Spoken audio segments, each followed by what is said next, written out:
Girlfriend ছেড়ে গেলে সেই ছেলেই কাঁদে যে দ্বিতীয় পটাতে পারে না। তোকে কে বললো কাঁদে? হ্যাঁ, তোর মতো ছেলেরাই হবে যে কাঁদে, যে শালা এরকম মাল আর পাঠাতে পারবো না। আর আমার তো ভাই একটাই কথা, পুকুরে এত মাছ থাকতে আমি একটা মাছের পিছনে কেন দৌড়াবো? বাহ, খুব জ্ঞানের কথা বলেছো। প্রথমে তোমার চুল দেখে ভাবতাম তুমি নাপিত, কিন্তু না।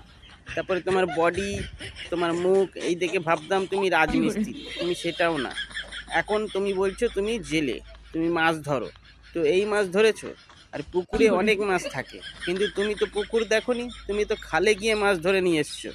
ওই যে কালো সরপুঁটি, তার তিন চক্ষু মাছ, পেট মোটা মাছ, কাঁকড়া মাছ, যেগুলো মানুষ ফেলে দেয় বেছে গুছে, তুমি সেইগুলো ধরে নিয়ে এসে তুমি বলছো যে পুকুর থেকে প্রচুর মাছ থাকে, আমি সেই মাছ ধরছি।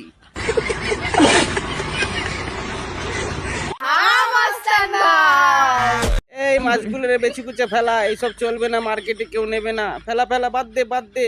আর এই মস্তানের কপালে একটা কাঁকড়া ছুঁড়ে মার কেউ।